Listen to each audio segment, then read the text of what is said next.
When Jack and I came to San Francisco, we were living in the Tenderloin, right? We were literally sharing the same bed, right? In some bad hostels. Telling them you've got to move out. You can't tell investors that you live there. It's totally too dangerous. You know, your liability living in the Tenderloin. I mean, our luggage was in this conference room, and someone was like, guys, you've got to get out of here, right? And if you're meeting investors, you guys need to shower and stuff. That's how bad things were, though, right? We were bootstrapping to the extreme, and we managed to get our stuff together. We learned a couple of things, and we went from literally nothing to $2 million.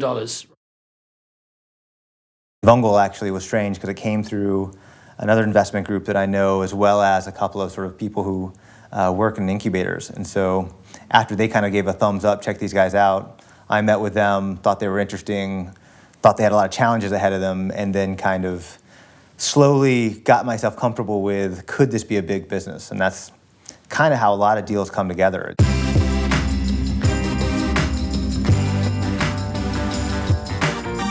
So when an investor like Krishna comes to Vungle, some of the key things they want to know are the update. They kind of want to see some of the things in person. They want to know how they can help and add value. And ultimately, just to chill out and catch up, because investors kind of invest, you know, based on many dots, not just one. So it's about building a relationship over a period of time. I would say he's always focused on hiring the best people he can find, because that's the key to execution. So that's number one. You know, the flip side of that is cut the ones that prove not to be as good as you thought. So as fast as you know.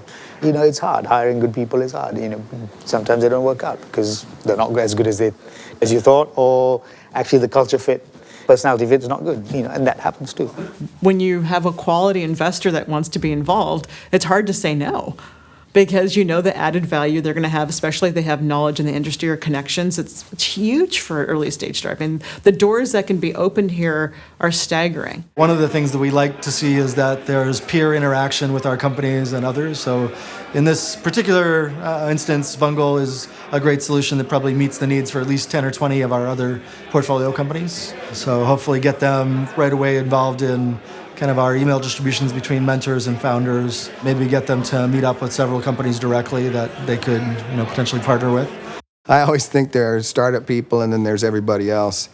There are many young people and older people who think they're cut out for startup environments and they're not. We wanted to get some advice on intellectual property. We kind of want to understand the value of IP. Now, given that you were general counsel at a Fortune 500 company, you've taken companies public and you've done a hell of a lot so far, would love your perspective on that. You have to recognize you guys build software so you can protect it with copyrights. The moment somebody stops typing on a keyboard, they have a copyright on behalf of the company in that code. Once you're in a startup environment, and you thrill to that excitement, a big company is never satisfying, ever, because it's not urgent.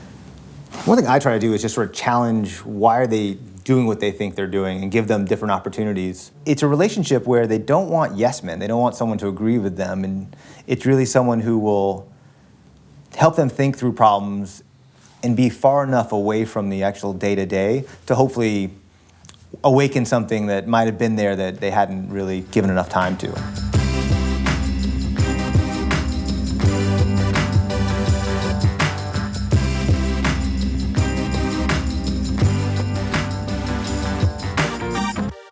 So what roles I'll be thinking then?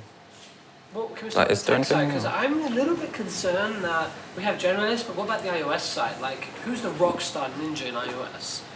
Well, this is the thing. Well, this is what Eli Jill's saying. You don't want someone who can only do iOS. Yeah, but we've you got want a team of generalists. We need someone who's kick-ass at iOS.